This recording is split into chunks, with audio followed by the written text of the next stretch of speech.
قرآن مجید فرقان حمید میں اللہ پاک نے جو یہ ارشاد فرمایا اور نبی پاک صلی اللہ علیہ وسلم نے صحابہ سے یہ جو کہا قُلْ لَا أَسْأَلُكُمْ عَلَيْهِ أَجْرًا إِلَّا الْمَوَدَّةَ فِي الْقُرْبَى، کہ میں تم سے کسی اجرت کا، معاوضے کا یہ سوال نہیں کرتا مگر یہ کہ قرابت داروں کی محبت۔ تو یہ جو مودت فی القربا، تو یہ ان قرابت داروں سے کون کون سے مراد ہیں؟ قرآن مجید فرقان حمید میں سورۃ الشورى کی یہ آیت مبارکہ ہے جس میں اللہ پاک نے نبی پاک صلی اللہ علیہ وسلم سے ارشاد فرمایا۔ پہلے تو اس چیز کو پیش نظر رکھنا چاہیے کہ اللہ جل شانہ خود نبی پاک صلی اللہ علیہ وسلم سے یہ ارشاد فرما رہے، قل، اے محبوب آپ ارشاد فرمائیے،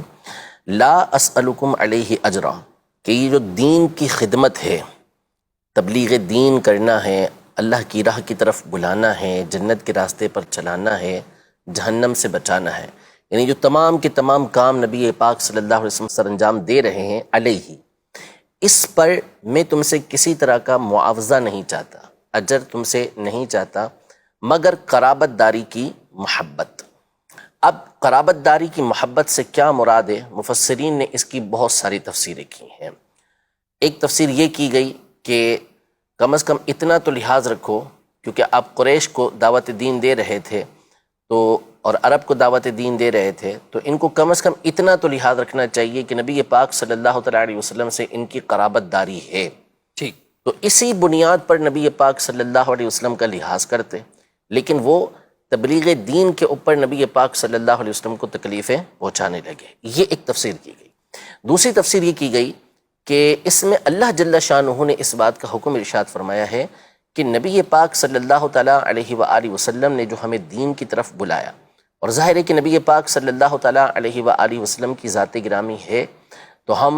ہمارا وجود ہے اور ہم مومن انہی کی وجہ سے ہیں، جنت نصیب ہوتی ہے، جہنم سے بچتے ہیں، کامیابی و کامرانی پاتے ہیں، تو سارا نبی پاک صلی اللہ تعالیٰ علیہ وآلہ وسلم کی وجہ سے ہے، تو اس پر کم از کم اور کچھ نہ ہو تو اتنا تو ہو نبی پاک صلی اللہ تعالیٰ علیہ وآلہ وسلم کے اہل بیت اطہار سے جو آپ کے قرابت دار ہیں ان سے محبت کی جائے۔ اسی لیے علماء نے جہاں اہل بیت اطہار کے فضائل پر کتابیں لکھیں، وہاں قرآن کی جو آیتیں ذکر کی ان میں سے ایک آیت یہ ذکر کی کہ اس آیت سے بھی اہل بیت اطہار کی محبت کا ثبوت ہوتا ہے کہ تمام کے تمام جو نبی پاک صلی اللہ علیہ وسلم کے قرابت دار ہیں ان سب سے محبت کی جائے۔ اور بعض مفسرین نے یہ تفسیر بیان کی، جیسا کہ علامہ جلال الدین سیوطی شافعی رحمۃ اللہ تعالیٰ علیہ نے، امام ابن منذر، امام ابن ابی حاتم رازی، امام طبرانی اور امام ابن مردویہ رحمہم اللہ تعالیٰ، ان تمام کی تفاسیر کے حوالے سے آپ نے سیدنا ابن عباس رضی اللہ تعالیٰ عنہما سے بسند ضعیف یہ روایت ذکر کی کہ حضرت ابن عباس رضی اللہ تعالیٰ عنہما فرماتے ہیں کہ جب یہ آیت مبارکہ نازل ہوئی کہ قُلْ لَا أَسْأَلُكُمْ عَلَيْهِ أَجْرًا إِلَّا الْمَوَدَّةَ فِي الْقُرْبَى،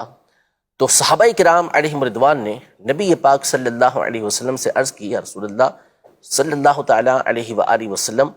آپ کے وہ اہل بیت کون ہیں کہ جن کی محبت کو ہم پر لازم قرار دیا گیا ہے؟ ٹھیک، تو نبی پاک صلی اللہ تعالیٰ علیہ وآلہ وسلم نے ارشاد فرمایا کہ علی و فاطمۃ و ولداہما،